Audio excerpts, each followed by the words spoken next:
የምትሰማ ትውልድ ሆይ መጽሐፍ ቅዱስ ላይ ማርያም ታማልዳለች የሚል ቃል የለም። ወይኔ ፕሮቴስታንቶች በቃ አለቀላሉ። ገድል ድርሳን ነበረ መደበቂያችሁ። ያ ሁሉ ታርሞ ከወጣ ምን ልትሆኑ ነው? የምን መቀላወጥ ነው? አንዱን ያዘው እንጂ ብራስ ፓስተር ቸሬ ከምር አሳዘን ሚል ሰው የሚቀምሰው የሌለበት ሀገር ላይ ጥሬ ስጋ አፋችሁ ላይ የምታስቆርጡ ሰነፍ ትሆናል። እነዚህንም መናፍቅ የማለት ሞራል አላችሁ። ይህ መካከለኛው መጣና መስቀል ላይ ተሰቀለ። ከእግዚአብሔር ጋር የሚያስታርቀው መካከለኛው ነው። አስተሳሰባችሁ እንደ ተግባራችሁ የተገለበጠ ኢየሱስ ባታየኝ ማን ነበረ ሚያየኝ? አክሊለ ጨዋው አልተቻለም ነው ማለት። አክሊለን ምንድነው የነካው? በቃ የሚገርም ወንጌል ሰባኪ ሆኗል። እኔ ይሄ ልጅ መጨረሻ ላይ ጴንጤ የሚሆን ነው ይመስለኝ። ይመችህ። ምሕረቱ ብዙ ነው፣ ምሕረቱ ብዙ ነው፣ ብዙ ነው፣ ብዙ ነው፣ ምሕረቱ ብዙ ነው፣ ብዙ ነው። ሰላም እንዴት ናችሁ? እኔ ወንድማችሁ ጂቪሪያው ነኝ። ዛሬም እንግዲህ እንደተለመደው በቆንጆ ቪዲዮዎች እና በቆንጆ ሐሳቦች ሰዓትና ጊዜን ጠብቄ ከች ብዬላችኋለሁ። ሁላችሁም ቪዲዮን ከመጀመራችሁ በፊት ላይክ እያደረጋችሁ ቪዲዮን ጀምሩ። ሰብስክራይብ ያላደረጋችሁ ሰዎች ሰብስክራይብ እያደረጋችሁ ቤተሰብ ሁኑ። ይመቻችሁ። የምትሰማ ትውልድ ሆይ መጽሐፍ ቅዱስ ላይ ማርያም ታማልዳለች የሚል ቃል የለም። ፔሬድ እንካ ሰላምታ አስፈልገው ካለ ማምጣት ነው። እኔ በዓለም ያለው ሰው ነኝ ነግሬያቸዋለሁ። ከማናችሁ ወገን ስላልሆንኩ እየተናገርን ነው የምናልፈው። 4 ነጥብ ዘግተናል። which means በቃ የለም ምንም አይነት ኤቪደንስ ልታመጡ አትችሉም ነው። አሁን የፎረሸ ያለፈበት አንድ ሎጂክ አላቸው። አታማልድም የሚለው ሴቱ ጋር ነው የተጻፈው ይላሉ። ጊዜን ማባከን ይሄ ሎጂካል የሚመስል ነገር ግን ሎጂክም ያልሆነ የወደቀ የፎረሸ አስተሳሰብ ነውና ብዙዎች እንደዚህ ብላችሁ እየጠየቃችሁት ነበርና አሁንም ቢሆን በነገራችን ላይ ባይብሊካል የሆኑ ኤቪደንሶች ላይ መተማመን እንችላለንና ማርያም አማላጅ ናት የሚለው ቶፒክ ለረጅም ዘመናት ለብዙ ጊዜ የሚያከራክርና ሰጣ ገባ ውስጥ የከተተን ሐሳብ እንደሆነ ግን አሁን ለምሳሌ ኢየሱስ ክርስቶስ ነው የኛ አማላጅ ብለን ስንል ባይብሊካል የሆኑ ኤቪደንሶችን ይዘንላችሁን እየመጣን ነው አይደለ? በሮሜ ምዕራፍ 8 ቁጥር 34 እያልን የተለያዩ የመጽሐፍ ቅዱስ ክፍሎችን እየጠቀስን ለአቋማችንና ለእምነታችን ለአመለካከቶቻችን ባይብሊካል የሆኑ ኤቪደንሶችን እየሰጠን ነው። እናንተም አዘ ሴም ታይም ማርያም አማላጅ ናት የሚል ቃል በቃል የተጻፈ ወርዶችን ማምጣት ግዴታችሁ ነው ማለት ነው። እንኳን እኮ ቃል በቃል ይሆን አይደለም ኢንቲሜት የሆነ ሐሳብ እንኳን ልታመጡ አልቻላችሁም። ያው ቃና ዘገሊላ ነው የምትጠቅሱት። ምልጃን ደግሞ እናንተም ትርጓሜያችሁ ስለ ጠላ፣ ስለ መጠጥ፣ ስለ ወይን ጠጅ እንዳልሆነ እናንተም ታውቃላችሁ። ሰክሮ ስለ መንገዳገድ እንዳልሆነ፣ ስለሚጠጣው ስለሚበላው እንዳልሆነ እናንተም ጠንቅቃችሁ ታውቃላችሁ ነው። እኔ የማዝነው እንዳልኩት ለፕሮቴስታንቶች ነው። ትምህርት ሊያልቅባችሁ ነው። ገድል ድርሳን ነበረ መደበቂያችሁ። ያ ሁሉ ታርሞ ከወጣ ምን ልትሆኑ ነው እንዴ? መተን እናንተ ጋር ነው የምንደበቀው። እናንተ እነዛን ነገር ሳንሱርድ አድርጋችሁ ጨርሳችሁ አጥርታችሁ መጽሐፍ ቅዱሳዊ የሆኑ ሐሳቦች ላይ ብቻ ትኩረት ካደረጋችሁ ምን እንሰራለን? እንመጣለን። የት ነው የምንደበቀው? መተን ኦርቶዶክስ ውስጥ ነው የምንደበቀው። ጅምሩኑ እንድንወጣ ያደረገን አሰስገሰሱ አተታው ኮተቱ ቡቱቱ ምንድነው ተረቶቹ ናቸው እንድንወጣ ያደረጉን እንጂ ለምን እንወጣ ነበር እንዴ? መደበቂያችን የምትሆኑትማ እናንተ ነበራችሁ እኮ። ስለዚህ አሁንም ቢሆን እስቲ እንደው እናንተ አውጡ፣ አሰስገሰሱን አውጡት እንጂ እኛ መደበቂያ አናጣም። ችግር የለውም፣ ግድ የላችሁም፣ ትምህርት አናጣም። ምንም አታስቡልን። እኛ የምንፈልገው እንድታስተካክሉ፣ እንድትታረሙ፣ ወደ መጽሐፍ ቅዱስ ሐሳብ እንድትመለሱና መጽሐፍ ቅዱሳዊ የሆኑ ሐሳቦቻችሁና አመለካከታችሁ እምነቶቻችሁን ወደ ጎን ገታችሁ ትኩረታችሁን ወንጌል ትኩረት ያደረገው ኢየሱስ ክርስቶስ ላይ እንድታደርጉና በአምላክ ላይ በአንዱ አምላክ ላይ በኢየሱስ ክርስቶስ ላይ በአምላክ ላይ ሌላ ደባል ሌላ አማልክቶችን እንዳታስገቡ ነው። የኛም እኮ ጥረታችን ልፋታችን ዴይ ቱ ዴይ ቪዲዮ የምንሰራባችሁና ትክክል ያልሆኑ ነገሮችን ስናይባችሁ የምንገጽጻችሁ። ስለዚህ እንደዚህ መመሰካከሩ ጥሩ ነው። ቃላለኝ በፍጹም አልወድቅም፣ ቃላለኝ ጌታ የሰጠኝ ቃላለኝ በፍጹም አልወድቅም፣ ቃላለኝ ጌታ የሰጠኝ አመፀኛው አገር ወሎ ተወልጄ ይሏል አማራ አያስጠላህም ብራዘር? አይደብርህም? አይሸክክህም? እንዴት ሰው ሁለት ሀሳብ ይዞ ከእግዚአብሔር ጋር መኖር ይፈልጋል? ሰው እንዴት ጨለማና ብርሃንን ህብረቱን አይለይም? ሰው እንዴት የጌታና የሴጣን መሆን ይችላል በአንድ ጊዜ? በምን አቅምህ ትችላለህ ብራዘር? እንዴት ለዓለምም ለክርስቶስም ሰግዳለሁ ትላለህ? እንዴት አላህም እግዚአብሔርም ይመቸኛል ይባላል? ማለት መላቀቅ አለብህ። መላቀቅ ያለብህ ነገር ላይ መላቀቅ አለብህ። መኖር ካለብህ ደግሞ እዛው መኖር ይሻላል። ሁለት ሀሳብ ይዘህ ከእግዚአብሔር ጋር ለመኖር ከባድ። በነገራችን ላይ እግዚአብሔር እንኳን ከሚጸየፈው ነገር መሃል አንዱ አውጥቶ ከሚተፋቸው ነገሮች መሃል አንዱ እንደው ታውቃላችሁ፣ የለብታ ህይወት። የለብታ ስላችሁ ይሄ በቅሎ ህይወት ማለት ነው። የበቅሎ ህይወት አሁን በቅሎ አህያ ናት ብላችሁ እንዳትሉ፣ ከፈረስም ቅልቅል አለባት። ፈረስ ናት ብላችሁ እንዳትሏት ደግሞ ከአህያም ደግሞ ዝምድና አላት። ስለዚህ አህያ ትሁን ፈረስ ስለማይታወቅ በቅሎ ትባላለች። እና የበቅሎ ምልልስ የሚመላለሱ አንዳንድ ግለሰቦች አሉ። ወይ በክርስትናው ዘልቆ አልገቡ፣ ወይ ደግሞ ወደ ዓለም ዘልቆ አልገቡ፣ ወይ ትኩስ አልሆኑ፣ ወይ በራድ አልሆኑ እና ለብታ ህይወት የሚኖሩ አንዳንድ እንደነዚህ እንደነ ጆሲ አይነት እንደነ ራቼ እንደነ ናሆም ፎንቲ ምናምን እንግዲህ ታዋቂ የምንላቸው ቲክታከሮች አሉና ለምን እንደዚህ ከዓለም ጋር ተጣብቃችሁና ተሻሽታችሁ መኖር እንደምትወዱ ለምን እንደምትፈልጉ በእርግጥ አላውቅም። ግን ደግሞ በአንድ ጊዜ አዘሴም ታይም ማልጀደ መሴተን በኦሮምኛ አንድ ተረት አለ። ሉከለመ ቀባተኒፍ ሙከለመ ያበን ይባላል። ምን ማለት መሰላችሁ? ሁለት እግር አለኝ ተብሎ ሁለት ዛፍ አይወጣም ማለት ነው። በቃ ክርስትናውንም የዓለምንም ግሳንግስ አንድ ላይ ይዘ ሊድ ማድረግ አትችልም። ላይፍን መቀጠል አትችልም። ስለዚህ ወደ አንዱ መበጠስ ግዴታ ነው ማለት ነው። ሁለቱንም ላስደስት፣ ሁለቱንም በሚዛናዊ ሆኜ ላስኪድ ማለት አትችልም። ወደ አንዱ መቆረጥ ግድ ነው ብራዘር። አንዱ ወስንና ብጥስ በል ብራዘር፣ እጥፍ በል። ለምን ትሸወዳለህ? ብዙዎቻችሁ በእንደዚህ አይነት ህይወት ውስጥ ነው ያላችሁት። አብዛኛው ቲክታከሮች ክርስቲያኖች ናችሁ። ነገር ግን ዝናው፣ ሀብቱ ምናምኑ ሲመጣ፣ በሰው መከበቡ ምናምን ሲመጣ ኢየሱስ ክርስቶስን የመጣል ነገር ይታይባችኋል። የቀድሞ ሃይማኖታችሁን በኩርነታችሁን አሳልፋችሁ የምትሰጡ እንቋችሁን በእርያ ፊት የምትዘረጉ ሰዎች አላችሁ። ግን አንድ ነገር ልንገራችሁ እንደ መልእክት ማለት ነው። ኢየሱስ ክርስቶስ ዛሬም ይወዳችኋል፣ ዛሬም ይራራላችኋል። ዛሬም ቢሆን በምህረት አይኖቹ ሊያያችሁ፣ ሊደግፋችሁ፣ አቅም ሊሰጣችሁ፣ ሊያበረታችሁ ሁሌም እርሱ የተዘረጋ አምላክ ነው። ስለዚህ ይህንን ፍቅሩን አታጥላሉት፣ ይህንን ፍቅሩን አትክፉት። ሁሌ እንደጠራችሁ፣ ሁሌ እንደመከራችሁ፣ ሁሌ አፍቃሪነቱን እንዳሳያችሁ፣ ሁሌ ምህረቱን እንዳገነነላችሁ ለምን ይቀልባችኋል? በቁጣ ስላልተገለጠ ለምን አምላካችሁ ይቀልባችኋል?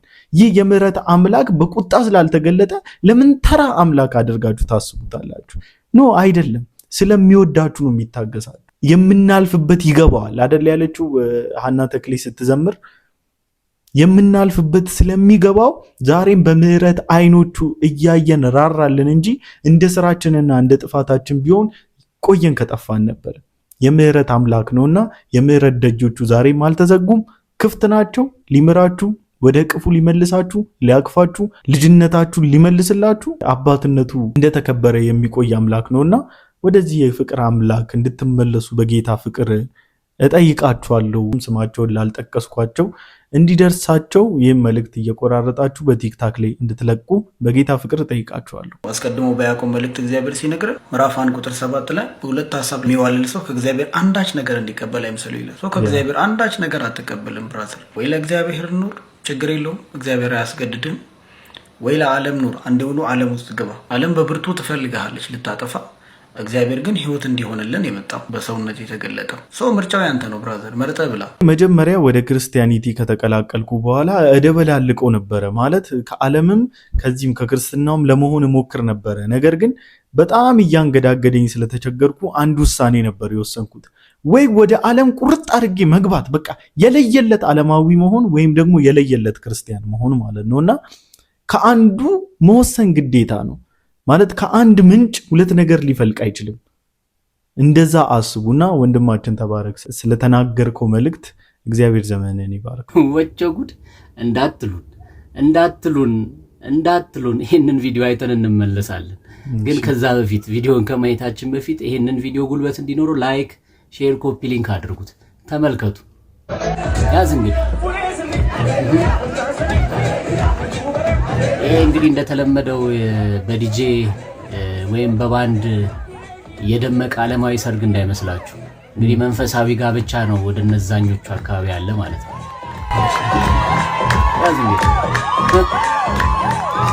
በመጽሐፍ ቅዱስ ላይ ራዕይ ዮሐንስ ምዕራፍ 3 ቁጥር 13 ጀምሮ ስታነቡት እንዲህ የሚል ቃል አለ። ለብ ብልሃልና ተፋሃለሁ ይላል። ወይ ዓለሙ ላይ አልወንክ ወይ ለመንፈሳዊ ነገር አልበረታ፣ ሁለቱንም መስልሃል። ስለዚህ አለየልህም እና ለብ ብልሃል እተፋሃለሁ ይላል። ኬት መጣል ያን ሞራሉን ራሱ ኬት አመጣ? አሁን እኮ you don't even have a moral brother። እንዲህ ወንጌላውያን አማኞችን ለመናገር ሞራል የለም። አትሊስት የአምላካቸውን ስም እየጠሩ ነው የዘለሉት። የአምላካቸውን ስም እየጠሩ ነው ጭፈራን ብለው የጨፈሩት ማለት ነው። እናንተ ጋር አለ አይደለ ጉጭ ጉጭ ይላል ምኗ እንደዚህ ይላል እንትኗ ምናምኗ እንደዚህዋ ገለመሌዋ እያላችሁ አንገታችሁ ላይ መስቀላችሁን አስራችሁ ኢየሱስ ክርስቶስን በምንም አይነት ሁኔታ ውስጥ ለመጥራት ሼም በሚይዛችሁ መልኩ በአንድ እጃችሁ ጠላችሁን በአንድ እጃችሁን ደግሞ ውስኪያችሁን ደግሞ ቢቻላችሁ ሶስተኛ እጅ ቢኖራችሁ እኮ ጠጃችሁን በብሪል ላይ ይዛችሁ እኮ የምትጨፍሩ ሰዎች እኮ ናችሁ። ሞራል የላችሁም። አንድም ቀን ወጥተ በኦርቶዶክሳውያን እህት ወንድሞቻችን መሀል በሚደረገው ሰርግ ላይ የሚጨፈረውን ጭፈራ ኃይሎጋውን ሳትናገር ወንጌላውያን አማኞች ደግሞ በዝማሬ ስለዘለሉለት ስላመለኩት ወርሺፕ ስላደረጉት በደስታቸው ቀን በሰርጋቸው ቀን አምላካቸውን ክብራቸውን ጥሉ ሱፌ ምኔን ጭቃ ነካ አዋራ ነካ ምናምን ብሎ ሳይጨነቁ አምላካቸውን እየዘለሉ ስላመለኩት ለምን ይደብራል? አጋንንት ነው የሚያስጨንቅ። በቃ መጀመሪያ ከራስ ጀምር ብራዘር። አብሮሽ ስልን ሰላም ነው? እግዚአብሔር ይመስገን። ምን ልርዳው? እንዲጸለይልኝ ፈልጌ ነበር። አውሪያለሁ እንዲጸለይልኝ ፈልጌ ነበር። ትንሽ ይጨንቀኛል። የስልክ ጸሎት ነው? ስልክ ጸሎት ነው። በስልክ የሚጸልይላቸው ቲቪ ላይ ባለው አካውንት 1000 ብር ለቸርች ድጋፍ አድርጎ ተመዝግቦ ነው የሚጸልይላቸው።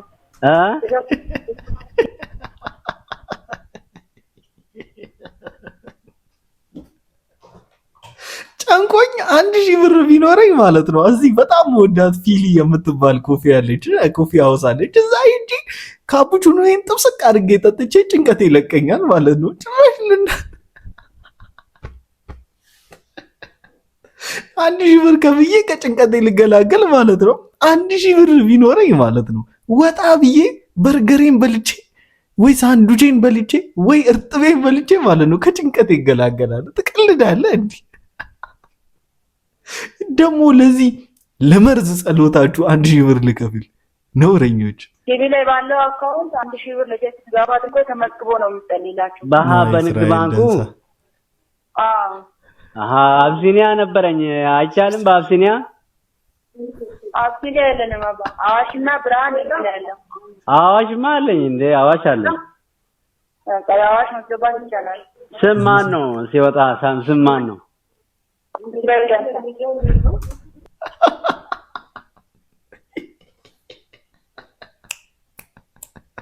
ጎበዝ ነው። ከምር ይሄ ምርጥ ኢንተርቪው ሃርድ ቶክ በሉት። በቃ ስም አወጣጣባ እስራኤል ደንሳ ሌቦች እርበስ በአብ። ይሄ ሰውዬ ደግሞ ሰርቫይቭ አድርጎ መጥቷል። አሁን ይኸው አከርካሪው መተን ነው ማስቀረት ያለብን። አሁን ዝርፊያውን አፕዴትድ በሆነ ቨርዥን ነው እየመጣ ያለውና ይኸው አከርካሪው መተን ነው የምናስቀምጠው። ይሄ ሌባ አይፋንንብንም ድጋሚ። ይሄ ሌባ ወንበዴ እንዲህ ምን ነው? የጌታ ልጆች እኮ ነን። መቀለጃ ስንስቅላችሁ መቀለጃዎቻችሁ ሆነ እንዴ? ለነገሩ ምናምን ይበላችሁ። እዛ ሄዳችሁ አይናችሁ እያየ የምትዘረፉ ሰዎች ይበላችሁ፣ ይዝረፋችሁ። እኔ ራሴ ደግፈዋለሁ። ይብላችሁ፣ ያደርጋችሁ እያወቃችሁ ቃሉን ማንበብ ስትችሉ አንብባችሁ ማምለጥ ስትችሉ ከስንፍናችሁ የተነሳ ስለሆነ ኪሳችሁ ውስጥ እየተገባ ያለው ይብሏችሁ። በደንብ አድርጎ ቦርጫችሁ ይዝረጥረጥ በእናንተ ገንዘብ።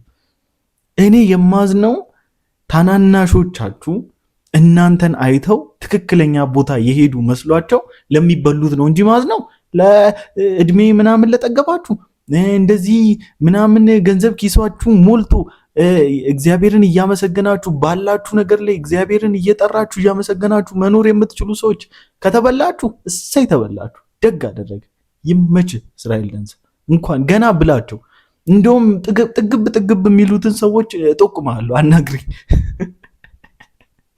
ጌታ ሆይ በረከት ተስፋዬ በጣም አዝኖ ኮሜንት የሰጠበት የተዘዋወረ ነበረ። ይሄ ሰውዬ መጀመሪያ ትዝ ይላችሁ ከሆነ እግዚአብሔርን እንኳን ክዶ ሲኦል ቢገባ ማርያምን የያዘ ሰው ሲኦል አይገባም ከሲኦል ያመልጣል ብሎ ሲሰብክ የነበረው ሰው ነው። አንድ ሰው ክርስቶስን እንኳን ቢክድ ድንግል ማርያምን ከያዘ ግን ይድናል የሚል አይነት ሐሳብ ያለው ማለት ነውና እንደው የሙሉ ሐሳብ አይደለም የተቆረጠ ቪዲዮ ነው። በዛ ቪዲዮ ላይ መተላለፍ የፈለጉን ሐሳብ እንደው ከራሶት በስፋት በመላት ብንሰማው ብዬ ነው ዛሬ ያገኘሁት። መጀመሪያ የትምህርቱ ዓላማ ሃይማኖቱን የካደ ባለጸጋ የነበረ ሰውዬ መጀመሪያ ሀብቱ አልቆበት ሀብቱ ሲያልቅበት በሰጠውበት ሀገር አልደህይም ብሎ ወደ ሌላ ሀገር የተሰደደ አንድ ሰው ነበር። ሲሄድ ሰይጣን መንገድ ላይ አገኘው። ስለ ታሪኩ ጠየቀው። እንደዚህ ያለው ባለ ሀብት ሰው ነበርኩ፣ አሁን ግን ሰው ወደማያውቀኝ ሀገር ሄጄ ለምኜ ለመክበር ፈልጌያለሁ፣ ቢያንስ የዕለት ጉርሴን ለምኜ እንዳገኝ ብሎ ሲለው ሰይጣን ያንን ሰውዬ አንድ ጥያቄ ጠይቆታል።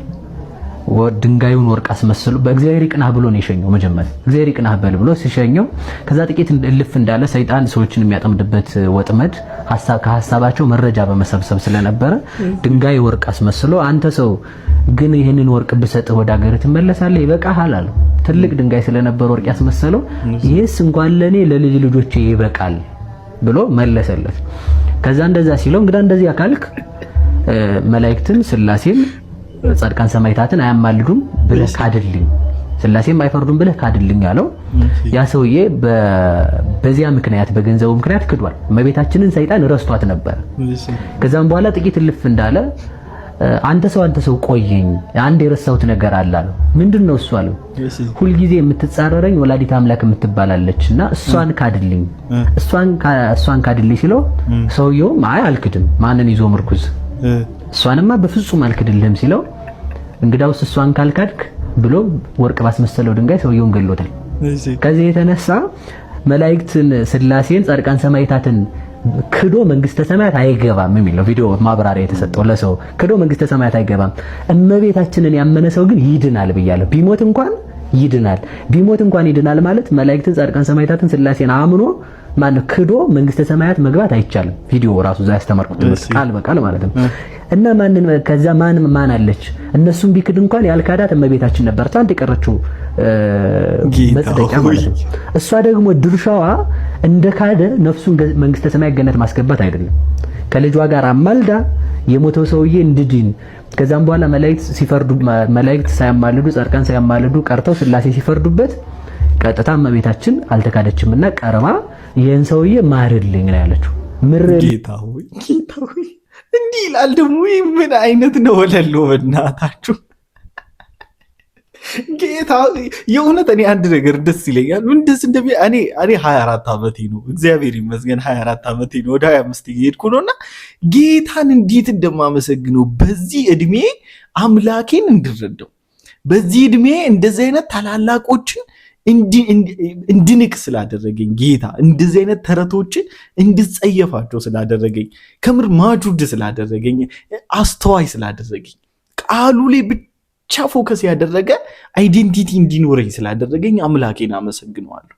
ከድጡ ወደ ማጡ ትክክለኛ አገላለጽ ነው። በነገራችን ላይ እንዴ ሰይጣን ራሱ ይሄን ቢሰማ ይደብረዋል አለ አንዱ ማለት በጣም ነው እንጂ የሚደብረው። አሁን እንዴት አንድ የሚያስተውል ኦርቶዶክስ ይጠፋል? ከየት አመጣ? ይሄ ፊት ለፊት እንኳን ጢም ያበቀለው ሕፃን ቁጭ ብሎ ይላል። አትጠይቅም እንዴ? ከየት መጣ? ማን አለ? እንዴት ተባለ? ወዴት? ከየትኛው ባይብል ቨርስ እያልክ አትጠይቅም? ለስሙ የሃይማኖት መልክ አላችሁ፣ ነጠላ ደርባችሁን የመጣችሁት ህዝቡን እንዲህ እያደረጋችሁ ጄኔሬሽኑን ገደል እየከተታችሁ ያላችሁ። እግዚአብሔር ይመስገን ጠያቂው ትውልድ ተነሳና እንደዚህም የሚሰብክ ደግሞ መጣላችሁ። ሰሞኑን በጣም እየገረመኝ ነው ያለው አክሊለን ምንድነው የነካው ግን ወገኖች፣ እስቲ ኮፒ ሊንክ ሼር አድርጉ ይሄን ቪዲዮ። በቃ የሚገርም ወንጌል ሰባኪ ሆኗል። እኔ ይሄ ልጅ መጨረሻ ላይ ጴንጤ የሚሆን ነው የሚመስለኝ። በዚህ ከቀጠለ በቃ ጴንጤ ነው የሚሆነው። በህግና በጸጋ መካከል ያለው ልዩነት ምንድን ነው? ህግ ራሱን ችሎ ከእግዚአብሔር የተሰጠ መንፈሳዊ ህግ ነው። ግን ህግ ይህን አታርግ ነው የሚለውና አንድ ፍጥረታዊ ሰው ደግሞ ህግን ሁሉ መፈጸም አይችልም። ስለዛ ይሰሳታል፣ አታድርግ የተባለውንም ያደርጋል። ልክ አታድርግ ያለውን ነገር ያ ህግ ማለት ነው። ልክ ስታደርግ ህግ ወዲያውኑ ይመሰክርባል። ምን ብሎ አንተ ኃጢአተኛ፣ አንተ በደለኛ እያለ አንተ ላይ ቀጥታ ይጠቁማል። ስለዚህ ኃጢአት በህግ ይታወቃል የሚለው ቅዱስ ጳውሎስ ለዛ ነው። እንዴት አታድርግ የተባልከውን ይኸው እያደረግህ ስለሆነ። ስለዛ ህግ አታድርግ ብቻ ነው፣ አለቀ። ጸጋስ? ጸጋ በጌታችን በክርስቶስ ኢየሱስ የሆነው ማለት ነው። ልክ እንደ ህግ አታድርግ ሳይሆን አታድርግ የተባልከውን ያንን ራሱን እንዳታደርገው ኃይል ነው የሚሆነው። ኃጢአተኝነትን፣ ዓለማዊ ምኞትን የሚያስክድ ኃይል ይሆናል። ልክ ቅዱስ ጳውሎስ ለቲቶ እንዳለው ማለት ነው ምዕራፍ 2 ቁጥር 11 እስከ 13 እነዛ እንግዲህ ቆባቸውን ጥቅልል አድርጎ ሻማ መስሎ የመጡ ሰዎች እግዚአብሔርን እንዴት እንድትክደው፣ እግዚአብሔርን ስትክድ ደግሞ ገደል የሚከተህን ስብከት ይሰብኩልሃል፣ አሜን ያስብለዋል። እንደዚህ አይነት ጠያቂ ወጣት ደግሞ መጥቶ ምን ይላል?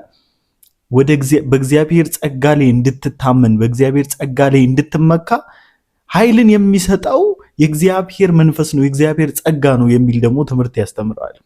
የሚል ሰው የሚቀምሰው የሌለበት ሀገር ላይ ጥሬ ስጋ አፋችሁ ላይ የምታስቆርጡ ሰነፍ ትሆናል። ጥሬ ስጋ አታስቆርጡ እያልኩ አይደለም፣ አትቅረጹት ነው እያልኩ ያለሁት። ድሃን እንቁልልጫ ትበሉበት ነው እያልኩ ያለሁት። ያላችሁበት ሀገር ድሃ ሀገር ሆኖ የምንኖርበት ዓለም እንደዚህ ሆኖ ሰው በጣም ግራ በተጋባበት ሀገር ላይ በጣም የሚዘባነኑ ሰዎች አሉ። እነዚህ ሰዎች ከትራክ ውጭ ናቸው፣ እግዚአብሔርን አያውቁት። ይሄንን ከቤተ ክርስቲያን ካልሰማችሁ ሶሻል ሚዲያ ይሄን ሊነግራችሁ አይችልም። ለምን ውድድር ነው የተያዘው? ፌክ ውሸት፣ ከእግዚአብሔር ሐሳብ ሩቅ ስለሆነ ውሸት ነው። የእግዚአብሔርን ስትጥሉት የራሳችሁንም ታጣላችሁ፣ የእግዚአብሔርንም ታጣላችሁ። የእግዚአብሔርን ስታነሱት የእግዚአብሔርንም የእናንተንም ታገኙታላችሁ። እግዚአብሔርን አውቀን የእግዚአብሔርን ነገር ማድረግ ስንጀምር የእኛን እናገኘዋለን። ኢቭን እኮ በአንደኛ ቆሮንቶስ ምዕራፍ 10 ቁጥር 31 ላይ እንዲህ የሚል ቃል እናገኛለን። እንግዲህ ስትበሉም ሆነ ስትጠጡ ወይም ማንኛውንም ነገር ስታደርጉ ሁሉንም ለእግዚአብሔር ክብር አድርጉት ይለናል ቅዱስ ቃሉ ሲናገር። እኛ ያተረፍን መስሎን የእግዚአብሔርን ጥለን የእኛን ስንፈልግ የእኛንም የእግዚአብሔርንም ነው የምናጣው። አሁን ሁሉም ሰው ማግኘት ነው የሚፈልገው፣ ለምን እንደሚያገኝ ግን አያውቀው። ይሄ ካልገባችሁ በደሃ የምታላግጡ ነው የምትሆኑት፣ አገሩን አሁን እንደሞሉት ማለት ነው። ይሄ ካልገባችሁ እግዚአብሔር ቢያበለጽጋችሁ የእግዚአብሔር ጠላት ሆናችሁ ነው የምትቆሙት። በደሃ ላይ የምትጫወቱ ነው የምትሆኑት፣ በደሃ ላይ የምታላግጡ ነው የምትሆኑት። ስለዚህ እግዚአብሔርን ስናቀው ስለ መርዳት እናስባለን። አካባቢያችን ያለውን ችግር ለማየት አይናችን ይከፈታል። የእግዚአብሔር ፕላን ይሄ ነው። ወንጌል ስርጭት ላትወጡ ትችላላችሁ። በየአውቶቡስ ተራ ይሄ ዛራ የሚሉበት ስፒከር ገዝታችሁ ላሰብኩ ትችላላችሁ። መድረክ ላይ መጣችሁ ላሰብኩ ትችላላችሁ። ሌላ ወንጌል ስርጭት ትራክት ላሰጡ ትችላላችሁ። ግን እግዚአብሔርን ስታውቁት ደሃን ማገዝ ትጀምራላችሁ። በሐሳባችሁ ካላችሁ፣ በአቅማችሁ ካላችሁ፣ በጨርቃችሁ የታረዘን ታለብሳላችሁ፣ ያጣን ትሰጣላችሁ፣ የቆሰለን ታክማላችሁ፣ መታከሚያ ያጣውን ታሳክሙታላችሁ። ፓስተር ቸሬ እጅግ በጣም ደስ የሚል ትምህርት ነው። ይሄ ቆንጆ የሆነ የወንጌል ስብከት ነው። ዊ ኒድ ሞር ካንተ እንደዚህ አይነት ትምህርቶችን ካንተ በጣም ብዙ እንጠብቃለን። በጣም ሪስፔክት ስለምናደርግ አንዳንድ መስመር የሳትክባቸው ትክክል ያልሆኑ ነገሮች ላይ ገጽጸናል፣ ትክክል አይደለም ብለናል፣ ታላላቆችም ታናናሾችም ጭምር። በእንደዚህ አይነት መልኩ ግን ስናይ በጣም ነው ደስ የሚለን።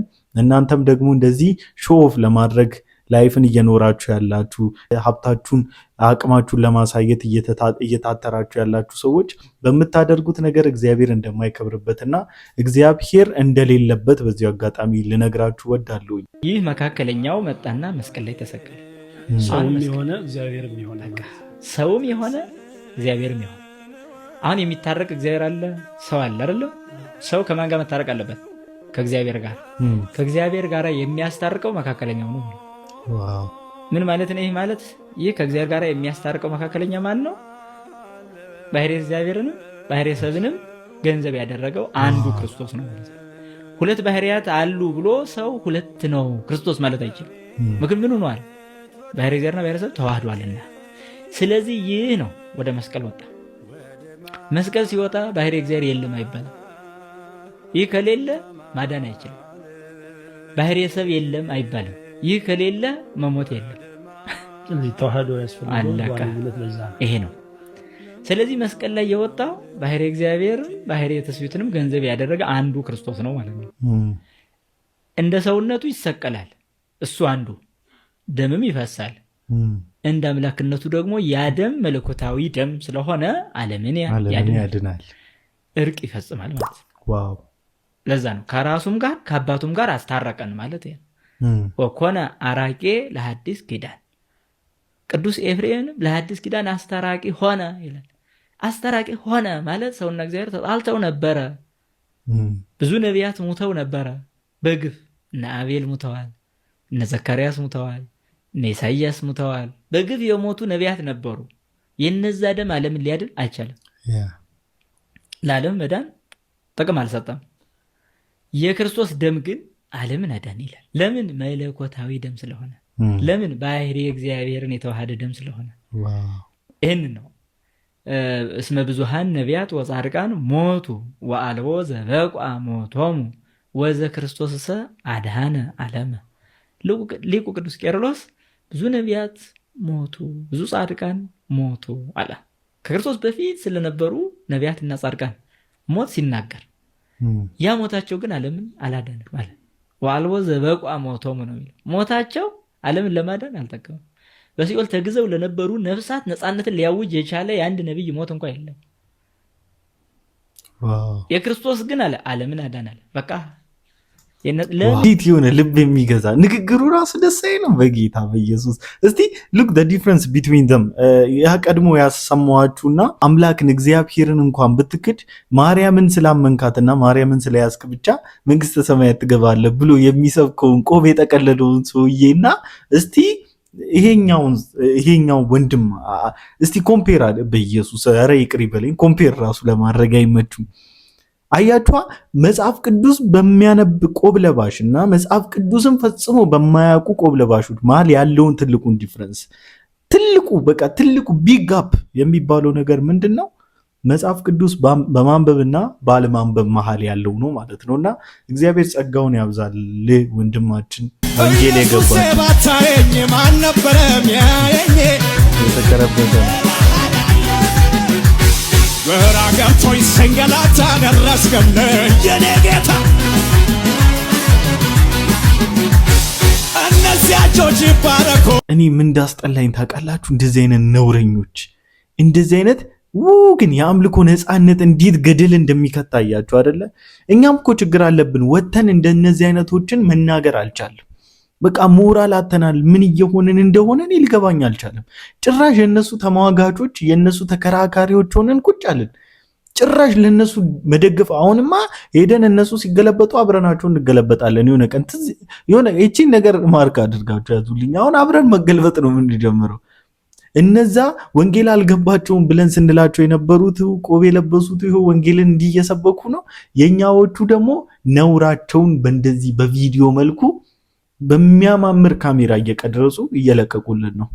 እግዚአብሔር ይገስጻችሁ። በዚህ ምድር ላይ እንደ እውነት ድሃ የሚያደርግ ነገር ስለሌለ እኔን ጎዳኝ እንጂ ከነገርኳችሁ ሁሉ አንዳችም ሐሰት አልነበረው። አያችሁ አይደለ?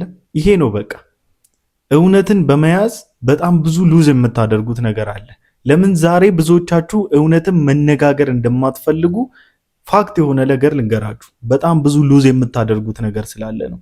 እኔ ደግሞ በጣም ብዙ ነገር ሉዝ ባደርግ እንኳን እውነትን ከመናገር ወደኋላ አልልም። እውነትን መያዝ ይሻለናል። እውነትን በፍቅር ይዘን መነጋገሩ ይሻለናል። ኦፍኮርስ አሁን በዚህን ጊዜ እውነትን መናገር በጣም ብዙ ዋጋ ያስከፍላል። ከብዙ ሰዎች ጋር ያጋጫል፣ ከብዙ ሰው ጋር ያቃቅረናል። ግን ደግሞ እውነትን ተናግሮ ብቸኝነት ይሻላል። እውነትን ተናግሮ ከማህበረሰቡ መነጠልና መገለል ይሻላል። ከማህበረሰቡ ሐሰት ጋር ተስማምቶ ከመኖር ማለት ነውና ዛሬም ቢሆን አረፈደም። ውጡና እውነቱን መናገር ጀምሩ። ውጡና እውነቱ መመስከር ጀምሩ። ከዓለም ጋር ተዋዳችሁና ተፋቅራችሁ ተጣብቃችሁ ከመኖር ተለጣጥፋችሁ ከመኖር እውነትን ይዛችሁ በዓለም የተገለላችሁና የተገፋችሁ እየተሰደዳችሁ ብትኖሩ ይሻላችኋል። ዛሬ ይዤላችሁ የመጣሁት ቪዲዮ ይሄን ይመስል ነበር። ሁላችሁም እንደተዝናናችሁበት እንዲሁም ደግሞ እንደተማራችሁበት ቁም ነገር እንደጨበጣችሁበት ተስፋ አደርጋለሁ። ሰብስክራይብ ያላደረጋችሁ ሰዎች ሰብስክራይብ እያደረጋችሁ ቪዲዮውን ጨርሱት። ላይክ ያላደረጋችሁ ሰዎች ላይክ ማድረጋችሁን እንዳትረሱ። በቀጣይ ቪዲዮ እስክንገናኝ ድረስ ሰላም ቆዩልኝ። ይመቻችሁ።